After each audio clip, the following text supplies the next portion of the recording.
Alrighty, so Jason, I think the best place to start is just with a bit of an intro, who you are, what you're doing, and then we can kind of go from there. Well, let's do it. I've been in working with AI for a little over 10 years. I was a consultant helping organizations migrate, well, actually partner with Microsoft to fuel their growth, Mm, right? And um, for the few years before that, I was a chief revenue officer for Title Migrations at the time, now called Title Cloud. And it was a software startup that based out of Toronto that helped people analyze their legacy applications so that they could be migrated to the cloud, so AWS, Azure, etc. It's working way too hard, but we achieved 80 top 85 fastest growing companies for 3 years running in Canada, which is pretty good for a young company. And when I stopped doing that, I had a number of our partners reach out to me and saying, "Hey, can you help us fuel our growth as well?" hmm, And so they're all wanting, we had doubled down on our relationship with Microsoft in Canada. And specifically, that's what drove our growth. They all wanted to say, "How did you do that? And can you share it with us?" right. Partway through that journey, I suggested that maybe being an expert on Copilot, because it was released partway through there. I knew it was coming out because of their developers conference in the summer, and I said, if you really want to, be the growth partner and get Microsoft growth, you better start investing how to build custom Copilot applications and how to integrate Copilot with an organization. Mm, yeah. And after about 18 months of that, I realized I was beating my head against the wall. I'm either a terrible persuader, and not a single client took me up on doing that. And I'm saying, but this is how you're going to grow. So I was a little bit frustrated with that, and I got frustrated to the point, well, if you're not going to embrace this AI wave, then we are. So we pivoted from the Stillwater group to Stillwater AI, Mm, and that was 19 months ago. Just having our in the midst of our best month ever. It's hard beautiful, nice. when you start up, but fortunately, I've been in. I believe this is my 15th startup overall, and some are wildly successful, some are horrible. I learn from both. The ones that are horrible, there was one startup that I was in that we had about 30 staff. We raised about $30 million and had sales of 17K. Hmm. You learn a lot about those things. Yeah, wow. Okay, when was that? Oh, geez, that was early 2000s. Yeah, I Okay, won't, was I that won't, I won't, I don't, not going to throw the people under the bus, but sure? certainly Yeah. it was an early approach for mobile payments. Ah, It morphed to that. It was more like okay. it was called phone authorized transfer, so you could literally just talk on the phone and be able to transfer money.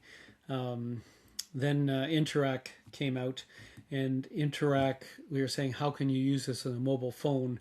And the reality was, every bank eventually just had a mobile app that you could use Interac Right. in, and that's just in Canada. This was a global endeavor, so I was in a lot of countries. But yeah, it doesn't. It's the message. The number one thing for any founder that is listening to this kind of thing or wants to found a business is at least one of the executive team or owners has to have deep subject matter expertise in the subject. So in my case, I'm lucky.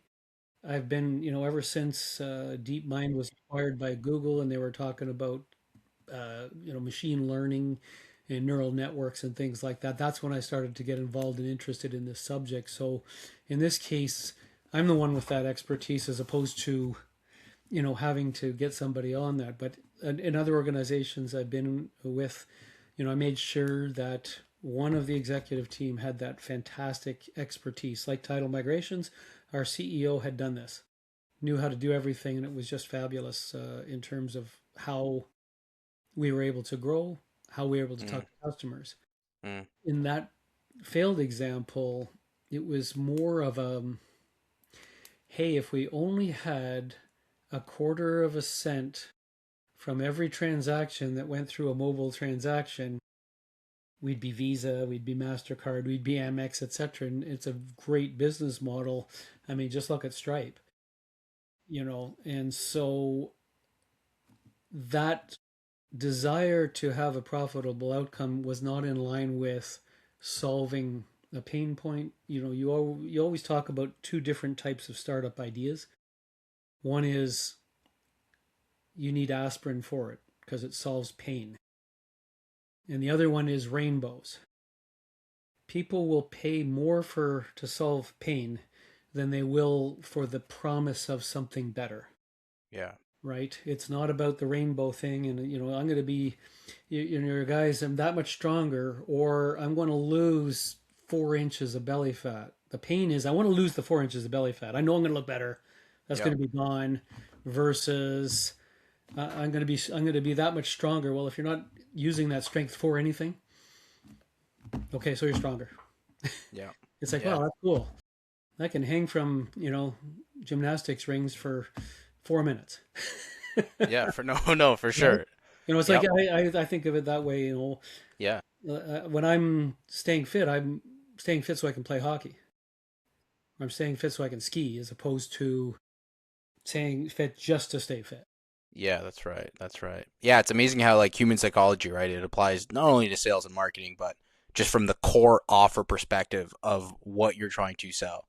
Like if you're headed in the right direction, I would imagine just from your experience, it makes your life a lot easier when you're selling aspirin or whatever instead of, obviously the dream too is amazing, but when it becomes a pain point like, hey, I can cure your knee pain immediately, people are like, I'm all in. Um, you know, but I'm curious. So you've been in the space for a while. You've been in business for a while. For the young founders, because now with AI, it's like everyone can at least put their hat in the ring, right? Now everyone's kind of competing. For the young founders who realize the power of AI, realize that, hey, this could be kind of the chance or there's an opportunity here. From your experience of starting all or being a part of all the startups, what's kind of 1 to 2 lessons that you would tell people? Well, the first lesson we already talked about: ensure that there is somebody with great subject matter expertise on the problem you're trying to solve. That's number one. You can't choose your timing, right? Timing is what it is. Sometimes you start early, and we started 19 months ago, and only now are we starting to see the fruits of that labor, which is kind of the second most important thing, is persistence. If you are seeing any validation at all for what you're doing, keep doing it. Invest more where you see that validation of what you're doing. And those are the two things here: is make sure that you're choosing the right problem to solve, and it's okay to pivot, right? If you read the Lean Startup, it's fabulous. It talks about minimum viable product. We call ours the minimally cool product. Will Okay. somebody spend money with us to get that product? If they do, chances are you're on the right track. If they Mm, don't, pivot, like move mm, along, change to something else as soon as you can, because clearly that's not doing what you'd hoped, right? yeah. And it's that continuous learning as you're going to saying, we're going to change that, we're going to change that, we're going to change that. We're 19 months in, we're on the sixth version of our brand book, Okay. and Interesting. yeah, sixth version, and we're always tweaking, we're always getting a little closer to it. But I think, and it depends, if it's a young founder, then having that problem or mission is important, and that mission is tied to the problem you want to solve. So ours is very simple. I grew up in an entrepreneurial household. My dad was an entrepreneur, and the respect I have for entrepreneurs who are employing people who completely depend on that founder for their livelihood, to support Yeah. their families, to do all those things. And the thing that I saw the most growing up and with all of my friends, etc., was that a founder couldn't take a 2 week vacation. Don't take their phone, don't take their computer, don't call the office. So our mission is to allow the founders or leaders of an organization to take that 2 week vacation and feel very confident that their Hmm. business is working just as well with them as without Right. them. And when they come back, refreshed and can start thinking of new strategic Hmm. ventures, that it works. And so that is in line. Like that's the problem we want to solve. How can Yeah. we help all of our clients put their business on autopilot for a short period of time? Yeah, because that's almost yeah. Because and again too, it's amazing how just like themes too. Right now, I think especially with AI, now it's like okay, there's an opportunity now where the founder can step back if implemented right, and we're going to talk about all those solutions, how you and the company do that. Um, but prior or historically, it's always like yeah, the founder, it's always in the weeds. It's getting you're dealing with the worst problems because everything just kind of trickles down to You're you. dealing with You can't everything. yeah, like you can't go home, you can't see your kids, you're missing birthdays. And it's like, you have to be a special breed to be a founder. But I think now there's a little bit of pushback now with AI, especially too, where it's like, okay, well, actually, I think potentially I don't have to miss my kid's birthday or whatever, right? So as a business, or from your perspective, on this mission here, what are some not use cases, but what are you seeing specifically with AI? So you come into businesses, depending on the business you're approaching. How do first and foremost, how do they view AI? Is it still like is it still a lot of myth? Are they aware of it? Are they not aware of it? Like, what are you usually seeing? Yeah, our the people that we talk to fit into three broad categories. The first one is I just don't get why AI would be a benefit. And the funny thing is, we talk about a business, but it's different people in the business. We work with a hospital foundation up here, and the CFO, director of finance, said, "I just don't know how that would ever help my job." Yes, he did change his tune after AI awareness and readiness Right. was brought in, but that is a very common uh, piece where they just don't like they kind of suspect, but they just don't understand why Hmm. AI would help with all of these things. The second one is I see there's benefits with AI. This is great, but I am scared to death of it. I'm scared about job loss. I'm scared that it will ruin our reputation. It'll increase the risk to us running the business, etc. So there's a number of pieces in there. Those first two personas are mostly about education. How do we demystify AI? The second part about the job loss, fabulous research just came out this week. Um, a firm looked at U.S. companies over the last 2 years, and 22,000 companies, I believe it is. So it's not like a guess or a random survey. It's a pretty significant research project. The people that invested, like went heavy with AI, didn't actually lose jobs. They increased the number of jobs at the company by 12%. They increased the number of new hires by 10%, brand new people Okay. to the company. Interesting. Um, if there were no, is like no embracing AI within the organization, they stayed flat. They didn't go down, they didn't go up.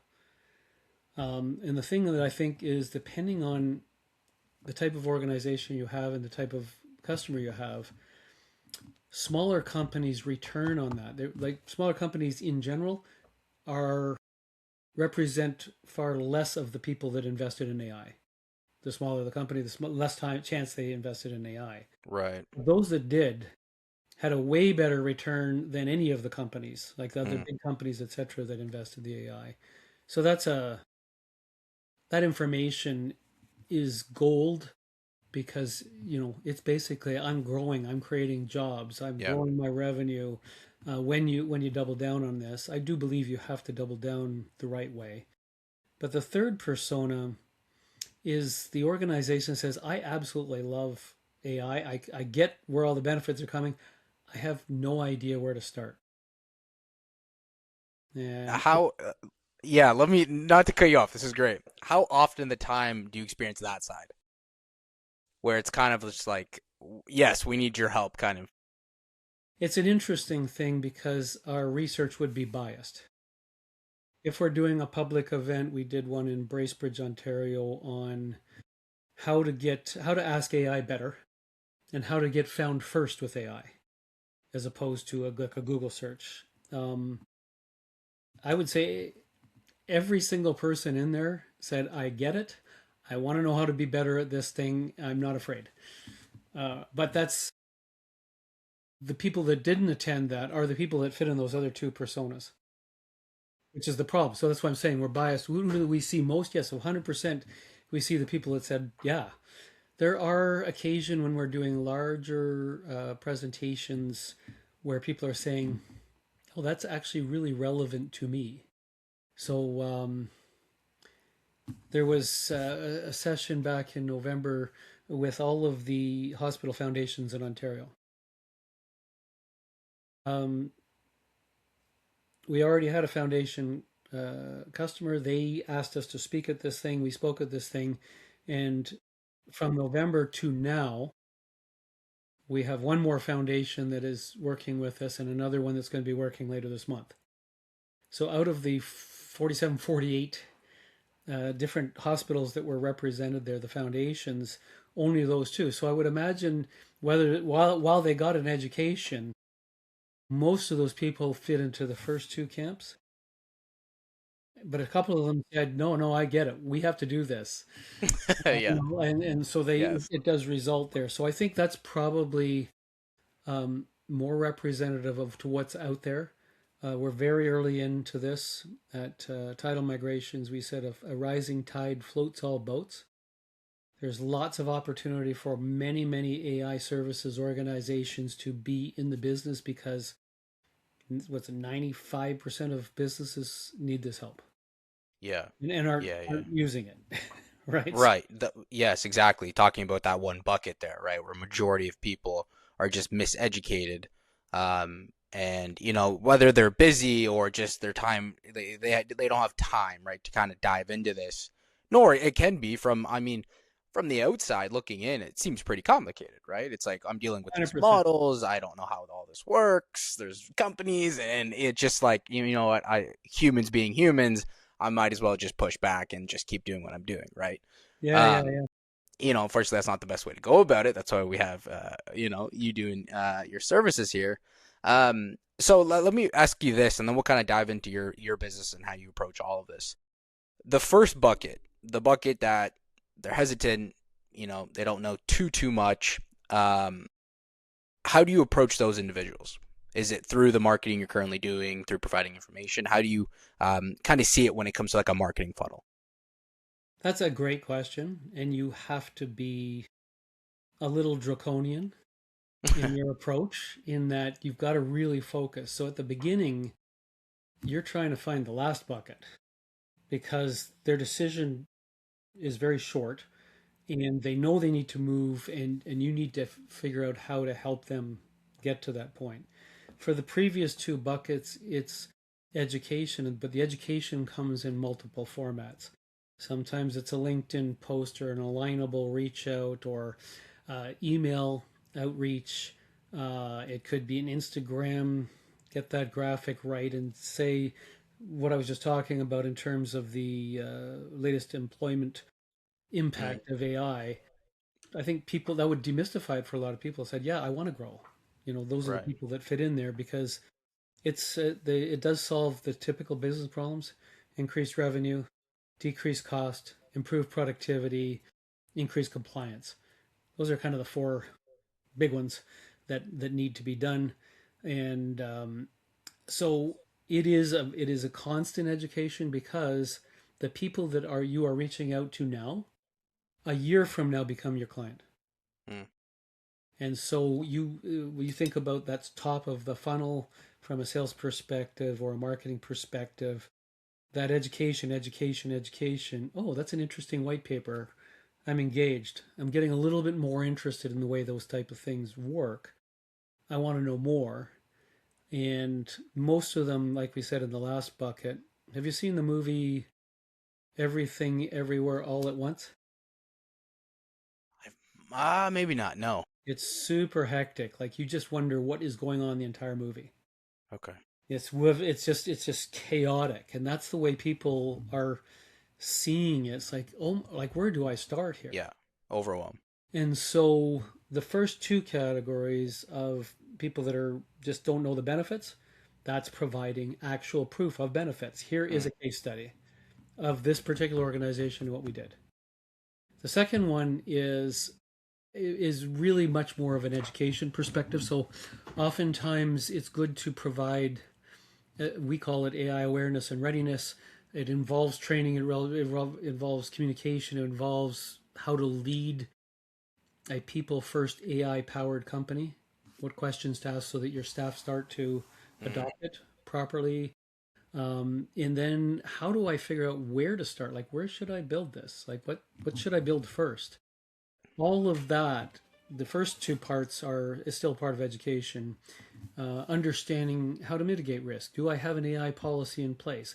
Do we enforce the AI policy? What tools are on that policy? That type of thing is in that second one. I'm afraid of AI. I'm afraid of what it'll Mm. do for these things. Proof points on job creation, proof points on governance and risk mitigation about how you protect your organization. Again, that's all education. Some of it's paid as you get into that Sure. second category.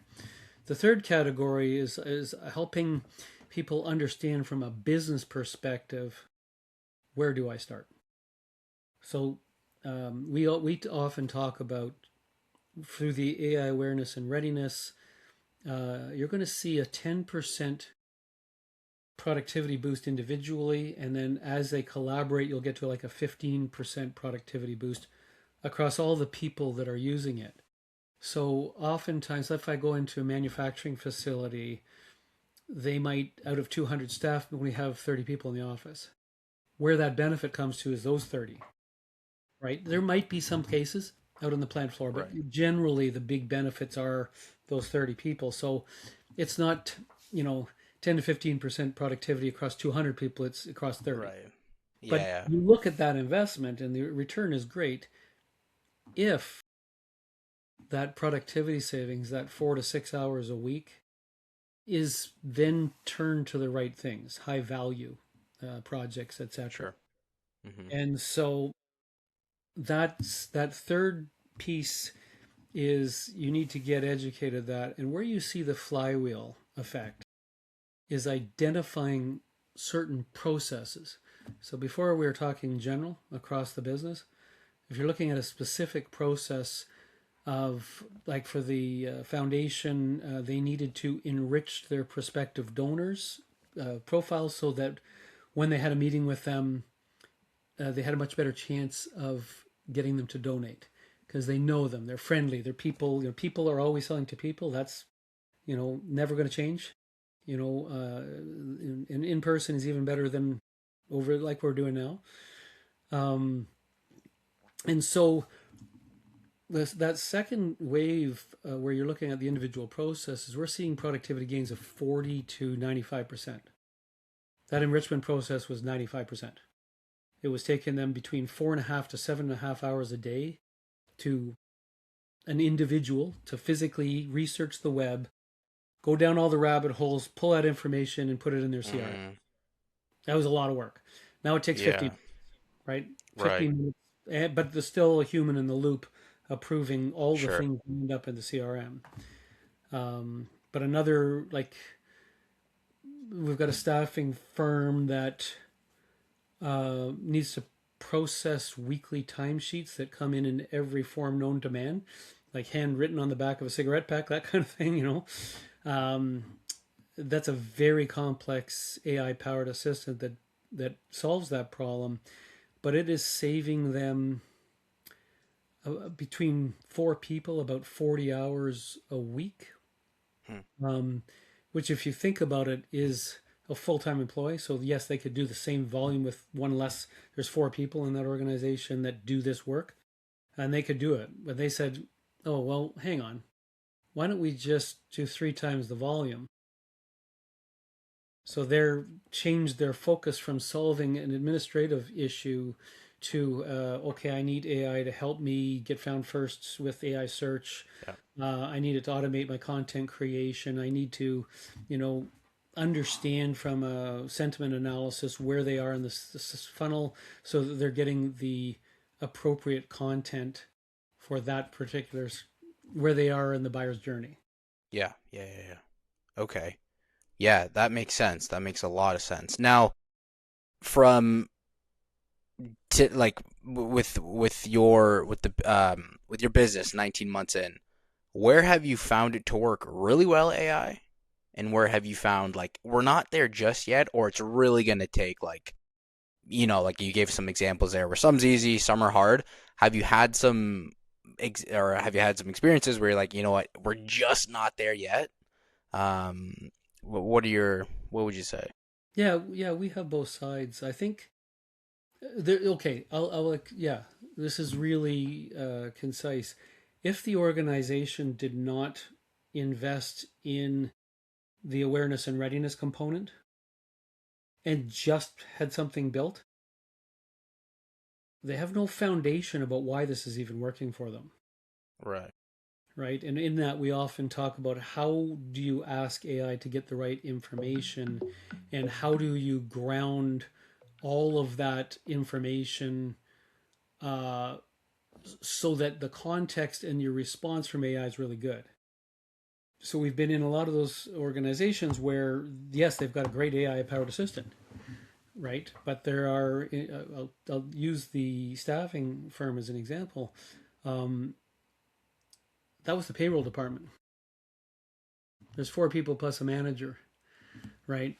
The people do, it's a great benefit, it's a great win, right? But that 10 to 15% productivity across their other 65 employees, not there because they don't have that foundation. So now they don't have the idea of what's that next thing, Yeah. right? If you had the next thing, then you're like, and that's where you start to see the flywheel when you start to stack one AI powered assistant on another, on another, and another. And now you're getting that massive, like massive 40 to 95% productivity boost across a number of processes. And that's where start to scale. I think if we looked at those companies that invested in AI in the study, that's what they're doing. And that's why they're growing and that's why they're hiring people at that rate. Hmm. Yeah, that makes sense. And it would seem to me too, like to your point there, like it can just be a small task. Like even if they're afraid, like even if like again you're afraid of it, it's like okay, well at least we can maybe just automate some I don't know admin work or whatever the case may be, some marketing or some of this, some of that, a small little task just to see if the ROI is there, and then from there you kind of get the hang of things, and then Mm-hmm. obviously the business, we can upsell, we have all these other services that you can really start seeing as to your point seeing that lift in productivity.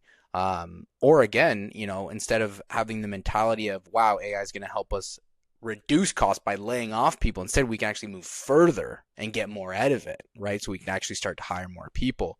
Um, okay, so that's very interesting.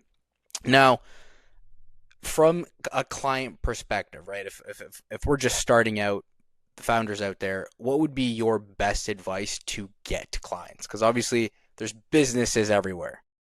What Mm-hmm. would you suggest? Is it going in and saying, hey, we can completely overhaul this with AI? Is it knocking on doors? Is it emails? Is it a warm outreach approach? What have you seen or what are you guys currently kind of doing that's, moving the needle for you guys? Um, it's very difficult if you haven't done it to estimate how much time it's going to take to do something, right? And so most of us, and I'll be honest with you, we made a mistake. Like that staffing company was a way, way larger project than we should have taken. Oh, really? And Yeah. And we didn't know that until ways in because we hadn't delved into the process enough. Yeah. Once we determined the process, we said, "Oh, did we we grabbed the tail of the dragon here? This is going Right. to take way longer than we thought," and it did, but it was worth it. But for my advice to the young founders, if you want to be in this space, you want to talk to friends and family. And I'm okay, like especially for family, you want to build them something that doesn't get you any money, go build it. Figure out how much it took to build it, like in terms of your effort, what tools you needed, what your costs were, and understand how to estimate that in the future, but understand the back and forth process of dealing with somebody. It doesn't matter because it's family, they're friendly. They're not going to stop being your family, right? Or if they're friends, they're not going to stop being your friends because you're going to have this back and forth and you're going to learn that once you're done, you're not done. You have to go back and tweak it till it's really, really, really, really good. And all, in our business, it's great. The day you deploy it is the worst it'll ever be. Yeah. It'll always get better Mm. after that, which you want, right? And new models like Fable 5 just out, it's a game changer internally when we're building things. Yes, it's very costly to use Right. We'll talk for about that that too. for that Yeah. ultimate that user, but it's get those friends and family, build one or two projects, either free or very low money, to get your feet wet and understand what that looks like. I think most people talk about if you have an expertise in an industry, it is okay to delve into the industry because you know it. You know those processes. You know you can solve it. You can repeat it. We have within our organization a very broad experience base, and so what we do is we um, basically take a horizontal approach versus a vertical. It's very different because we were a consulting company and we take a look at processes, etc. And it really doesn't matter whether that's sales, marketing, engineering, back office, finance, you name it. It doesn't really matter. There's these processes are there, and the people in the front line know those processes better than anybody. So I agree with the people that say you should take a vertical approach. If you have this, the approach that we take that I think is most important is don't limit yourself to just that one thing at the beginning in terms of data collection. So the foundation, when we first went in there, they identified 26 different AI powered assistants that could be built for them. Right. This is over and above the awareness and readiness and training and education, etc. Um, you, like I was saying with that movie, you can't do 26 at once. You just can't. Right. So what's your framework for developing what the number one is? And you kind of hit it earlier. You were saying, okay, if it's a quick win, like it's going to take me no time at all to make this, it's a quick win. It saves a task that we only spend an hour a week, but now it takes 5 minutes a week. I got 55 minutes back. I'm happy, right? Yeah. Not like those big things that I was talking about. There was a lot of more problems in than I described to them in terms of the process. But when you take that approach and you deliver on the first one,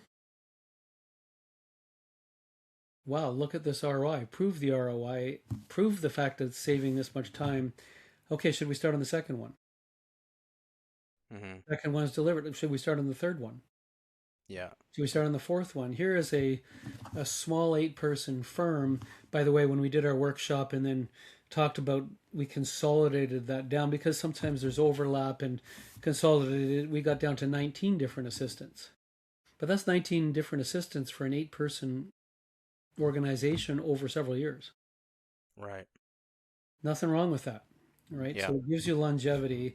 The other thing that Mm. I should mention is that it does take time to maintain these things. And so we do charge. There's a required investment for monthly health and fitness. It Okay. Yeah. includes things like small bug fixes. It includes minor feature requests. It includes understanding what AI models that the application depends on, and if it's a better model, faster, cheaper, better quality, um, then we implement that automatically, so that it's true that the day they implement it is the worst it'll ever be. It'll just continually get better on that. Right. And I think it's not. I don't think it takes a lot of hours a month to do that. But once you've done that a couple times and you figure out how much your friend and family application is taking to to support every month in that format, you'll have a really good basis for creating your business model. Hmm. Um, and lastly, for that question, it's important to productize your services. You brand it, you call it something, you have an idea of pricing around it. Sometimes you're bundling those services together and saying, "Here's my solution." It's always going to be a solution to their problem as opposed to a solution to somebody's problem that you are hoping they're going to buy. And I think that approach is like if I was going out to buy a CRM today, the last one I would buy is Salesforce. I don't want to throw Oh, them. really? I don't want to throw them under the bus. Yeah.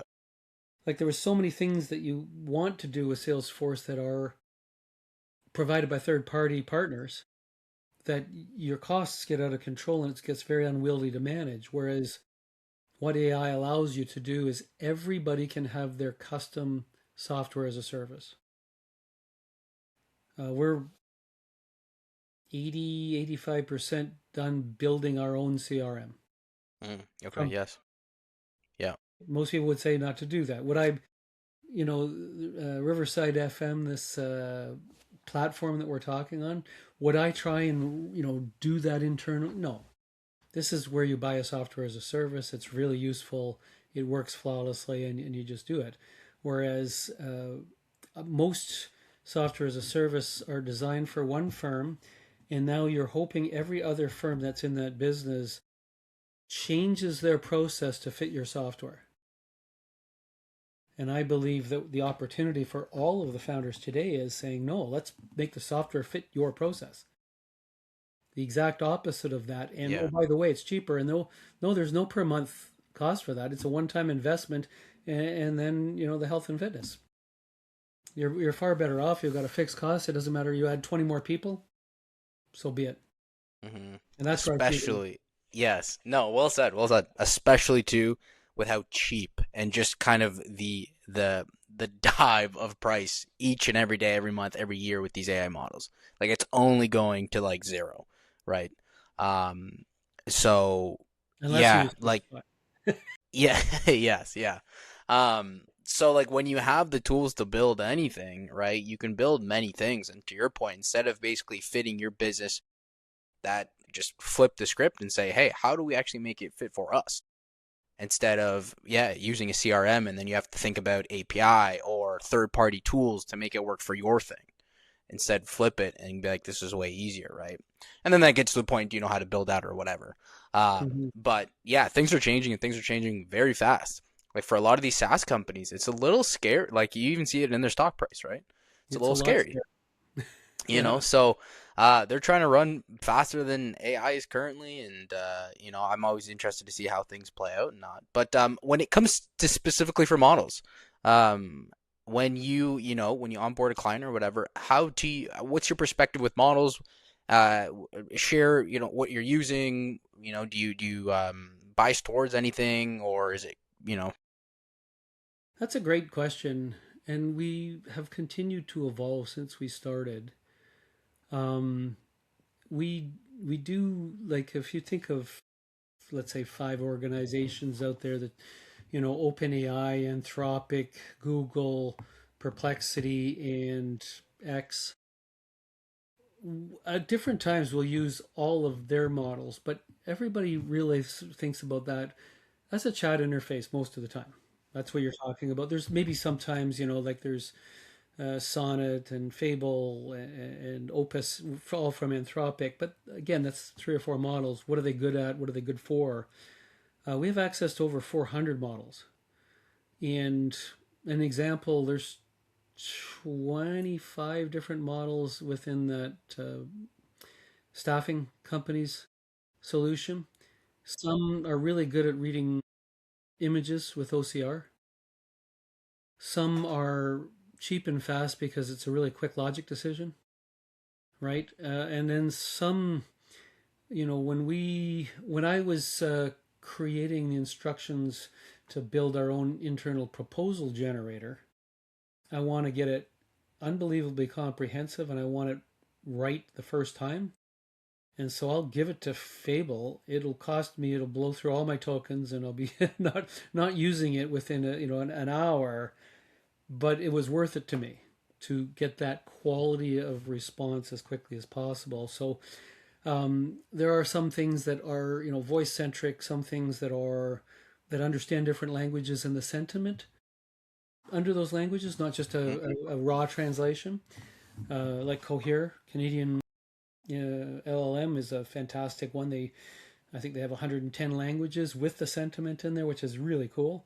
And so if you're creating a customer success assistant that leverages this multi-model, actually we just got awarded an organization where they're doing an onboarding assistant because they hire about 50 people a year. And so there's a lot of process that goes on there. And one of them was watching their first day at work, a 65 slide presentation that includes, shop safety and manufacturing rules and things like that. And they're supposed to retain it. Good luck with that, right? Yeah. The interesting thing is, in order to hire that many people a year, they bring people in from other countries. They want to move to Canada, right? So there's like immigration. Well, there's I don't know how many languages that they have to address Right. with this success, this onboarding assistant. And so when you choose the right model at the back end, it doesn't matter what language they ask the question, they get the answer in their language in a way that they're going to understand it, which might be better than Google Translate, for example. Right, just because it's Hmm. not tuned with enough sentiment yet, right? And Sure. then next week, Google Translate better, Yes. and so you can use that. But that's we build a lot of portability in the back end so that you can pull out a back end LLM and put another one in if it's a better thing for the job. Right. We're starting to run into context window issues with in the timesheet one where there's a lot of timesheets on a lot of time cards on a single timesheet, Mm. and AI doesn't like it when it gets outside the context window. It doesn't work, Yep. right? It loses context and starts going down rabbit holes. So we had to come and reverse engineer it and say, yes, we need to use a slightly different model, but we also have to, with a bigger context window, but we had to break it into chunks so that it would process it without losing context. Right. Yeah. Yeah. Yeah, yeah, which goes back to the health and fitness, right? Because that needs constantly updating, or just given the way, right? So I mean, right? I don't know if you've seen it, but Claude just came out and said Fable 5, instead of being taken today at the 7th, we have till the 12th now on your paid plans. My Um, CRM will be finished. yeah, there you go, right? It's And almost so, there, but a little bit more and it'll be done. okay, so regarding that build there, if you'd just like to share, bottlenecks, challenges, pros and cons. Was it easier than you thought? Was it harder than you thought? Costs associated with the build. I think this is exactly coming back to what's your experience. Way back when, if you go before title migrations, that I used to consult on CRM adoption. Mm, My background is sales, marketing, and customer success, so that 360-degree life cycle. I fundamentally know what I want in a CRM. Fundamentally, I know there's things and I'll forget something, but I'll have it interview me until I have it. Um, the bottleneck was I was able to blow through all my tokens in an hour to get to start building these things, and you start to learn things. So we use Cloud Code a lot. I actually really like Anti-Gravity from Google. It's the IDE, but the harness around it is really effective and useful, and it's a useful as we're a Google partner as well, so it's easy to build our internal production apps in the Google environment. Super easy to host, super easy to do all those things, and provide enterprise class security. Right on. Um, but as an example, the Gemini 3.1 thinking and Gemini 3.5 in the Flash side, even at kind of the high reasoning, um, I'm actually asking AI to say, how do I choose which is the right thing to plan, and build? We think of those things as two different things. I do. Um, so it actually recommended using Gemini 3.1 at the highest reasoning level to do the planning. Okay. But it doesn't use subagents. So the latest 3.5 Flash does. And so when you go to code it, when you say, here is my plan, I'm completely changing models right away. Hmm. Right. So when a roadblock is learning that, like, oh, Yeah. this didn't work out very well at all. Whereas I've got this great planning document, it worked out fantastically. Like Yeah. first time. Um, Actually, give me a second here. I'll give you an example Yeah, of. but by all, yeah, if you have anything to share, share a screen by all means.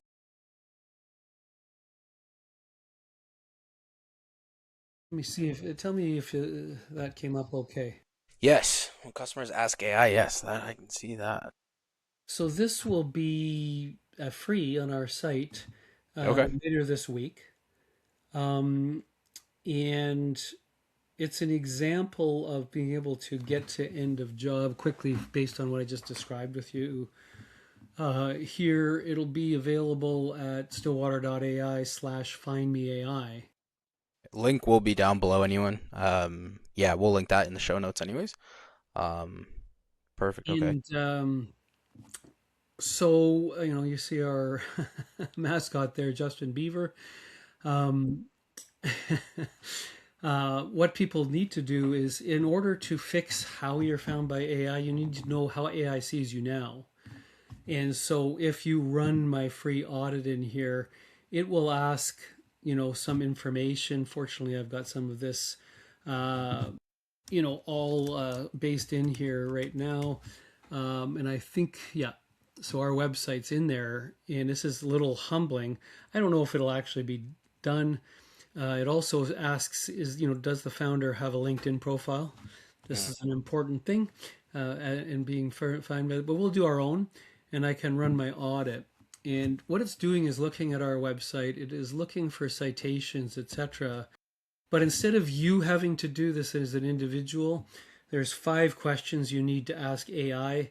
How do I compare with my competitors? When you search for this, do I come up? All those types of things. But as you can see, it's actually walking through Grok, Perplexity, Gemini, Claude, and ChatGPT, and it's going to do all the heavy lifting for you. So it's actually saying, you can see it there. What are the top alternatives? Comparing all 5 answers, measuring how often you appear in these things with each of these models. And it okay. just comes up with a report. And with the report, you'll see at the bottom there's an action item list of the 10 steps you need, this being step number 1, to get found with AI. So the reason this is humbling Yep. is we know what to do, and yet we're only scoring 59 out of 100, Right. which is good because it's not good. We know what to do. At the same time, if I have been out, like if we were 10 years in business with thousands of Google reviews, for example, it would have found that and we would have rated a lot higher. Mm, So for a company our age, not bad. Do we have great opportunity? I think the best, land grab for your business ever. And this is what the report looks like. It gives you an example of what each engine said, mm, and what the rating is there. So, we are mentioned in a lot of places in the evidence here. But I guess the thing here, without belaboring the point, is you versus AI accelerated. Um, it says here we drafted the authoritative page AI reads first.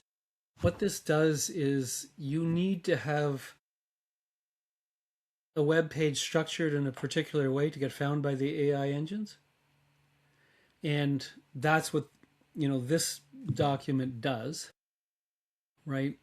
And then hopefully, if you Beautiful. go here to my 10-step plan, it tells you what you need to do this week. Mm, Already checked off the first one.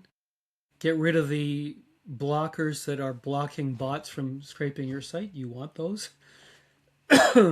And then it talks about that page that we just talked to that was created on the other side here and the things you need to do by this quarter, and then founder led LinkedIn content, etc. hmm It's all laid out here, so this will help you get Beautiful. that land grab.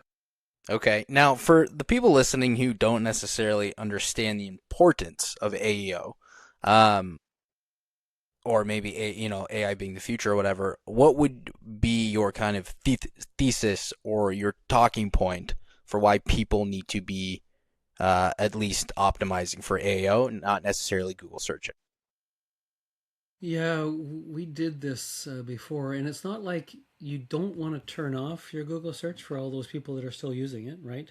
You can't. It's a migration in terms of your what how much effort you place at each given area. And why I wanted to say that is that when people search with ChatGPT or Claude or Gemini or one of these engines, the chances that if your firm shows up in the top three recommendations, or some people call it's on the podium, of them converting to a paid customer is something like 8 times higher than Yeah. if they clicked on your website through a Google search. And now the good thing is that Google itself this summer is adjusting Chrome. You'll see the search box in Chrome change for the first time in 25 years, where it encourages you to, and this is our embarrassingly self serving acronym about how to ask AI called STILL. Give it a situation, give it a task, give it an identity of who it is should respond as, and L, the learning, so we call it STILL. The learning is interview me until you have enough context to give me a good answer, Mm, right? That type of question in a Google search later this summer will give you the same response as if you did Gemini, ChatGPT, etc. How Chrome is morphing to be basically a Gemini search, not a Google search. right. Yeah. Yeah, so yeah, things are moving very quickly, and I will piggyback off Jason's point there. You have hundreds of millions of users now, especially with ChatGPT, right? Kind of first mover advantage back in the early 20s there, 2020.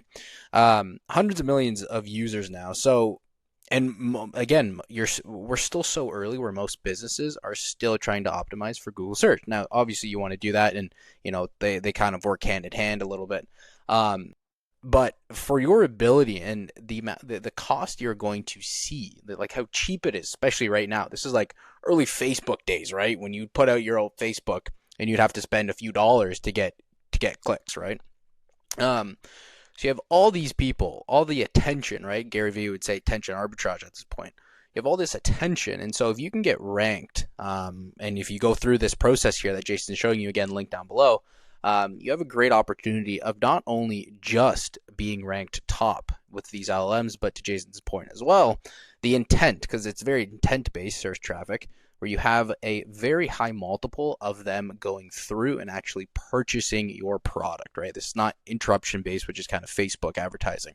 This is more intent based. So you have the intention behind the action, the consumer, which leads to higher probability they are going to buy your thing. So you have a perfect pond settling or perfect environment being built. Just no one's going in it just yet. So, this is your chance now with this lead magnet here that Jason has. Again, link down below to put your business first in a very great environment. And I'll just add to that only 16% of businesses in, I believe, North America right now have a plan like this to execute. Yeah. So that's what I mean. There's an opportunity to leapfrog your competitors uh, using an approach like this. Yeah, we're working with a company right now, and it's very fascinating because on the Shopify analytics, you are now starting to see ChatGPT pop up, and they are starting to get now purchases via AI, and it's the coolest thing ever. Um, yeah, it's something you should be optimizing for. You should be running towards as fast as you can, and this roadmap here that Jason lays out for you, you can do this week, this quarter. Um, what would be the best way that they can accomplish this? Is this using AI? Is this manually? Is it hiring still water? You Um, know, the first time I did this, I went to each of those five different chats and each different model and asked the five questions individually. It took a lot of time, and I thought, you know what, we could probably build something really effective to save everybody the time here. And so that auditing AI, how AI sees you today, is your starting point, right? You don't know what to change when you publish the authoritative page that AI reads first. You don't know what to draft here until you know how you're seen today, right? Then you're talking about restructuring more of your top five pages using your website analytics and visitor analytics. Then, like, how do you encourage the founder or leader of your organization to be more active on LinkedIn? Can you use AI? Absolutely. We're going to create posts. We're going to create content for this automated assistance to get what's on your mind into something that can be published with your approval every time. Same thing with Reddit and YouTube. How do you craft your responses? Get something that writes exactly like you and removes yeah. all M dashes as an example. Yes. Third party mentions. Every time we run an event, we implore every attendee, give us a rating. Here is the QR code to get to our Google rating. Please give us a review. Hmm. Be honest, put a comment, do whatever you need to do. Third party mentions, for example, I mentioned Salesforce earlier, and I don't want to throw them under the bus because Benioff is brilliant. The other investments he made outside of the CRM, Salesforce is going to be a very successful company for many, many years. And, that me mentioning that will show up as a citation because there's no reason I should be talking about Salesforce on this particular chat that we're having. Yeah. That's a Yeah. third party mention. Yeah. Third party mentions really move the needle. Even local newspapers, anything within your community that you can just get some third party to voice their opinion on your service or whatever really helps move the needle, especially again when you're in a community or you're providing some services and they're looking you up, right? And then articles, and then the blogs, and then content for that matter, right? And having those certain words or just your name keep popping up. If it is YouTube, Facebook, LinkedIn, whatever the case may be, that's the power of content these days. Now, just to finish off here, what are two frameworks specifically? So obviously you gave out your still framework, very impactful. If I'm a business owner, where should I first be looking to implement AI? Is it my expertise first, where I'm best at? Is it a certain framework you have that really helps kind of paint the picture and kind of a mind map? If I'm a business, where is the first thing I should do? Yeah, I think we spoke about this a month ago or so that I have zero problem in sharing our framework to do that because it really does help every business get there. Um, we have found, again through School of Hard Knocks, that if you just ask people to document processes and send them to you for evaluation, you're never going to get anything because it's something that they don't understand the benefit of why they should do it and why are they giving it to you right now and what are you going to do with it without a lot of conversation back and forth. So we refined the process last year to maybe you've got different departments and different people in the department. So you can start to, depending on how big the company is, you start with the people on the front line that are doing the process. And let's say it is in the finance department and there's three people there. Each of those three people, you say, I want you to imagine you are going to hire an intern to help you with your weekly work. I need you to identify 1 to 5 processes in that weekly work that you would happily give to your Mm, assistant, right? Your intern to do this. And once you've identified, if it's more than one, okay, of those 3, 4, 5, whatever you've identified, what's the top one? Those are the three that come back up to the finance lead or the manager of that department. And together they say, of the department, which of these three assistants would benefit the business the most from one of those 4 categories I was telling you, whether it's revenue generation, productivity, cost savings, or compliance. Of those, which is going to benefit the company the most? Now you've got the finance department. Now you've got exactly the same thing from marketing. You got exactly the same thing from operations. You got something from executive management and HR, etc. Now you have a very manageable thing. And if your firm is like, if you're going to get that, I kind of a believe of a stick to your knitting approach. If you are a manufacturer of uh, hubcaps, should you be building AI? Well, if you're not big enough to have your own software developers or people that understand process optimization or anything like that, just get a service provider to do it. You're going to you're be, right. you know, Yeah. stick to the knitting, stick to what you're good at. But when you're explaining that process, nobody's going to know it better than that person on the front line. And what I didn't describe is for the top one that each individual that identifies, they have to write a job description outlining the process, what's the benefit, everything like this. That's how you can now assess what's best for the department and then what's best for the company overall. If it's a smaller organization, you're going to build one thing for them because the impact on their people is going to be too high. Mm, If they're a larger organization where there are departmental managers and your company is big enough, you can work on what's the biggest one we are is working on 4 things at the same time, right? Because it's not too big an impact on the organization that we're dealing with our client. If it's too big, you're not going to see that quick return. You're not going to get the ROI, etc. But if for the young founders that you've mentioned, or the people that just want to get into this business and start with, stick to one. Take that process I just described here.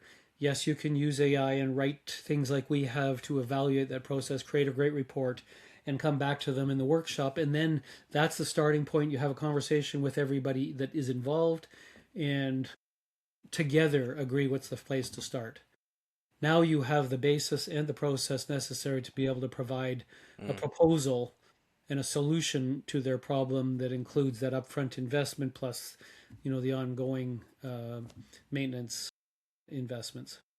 Lovely.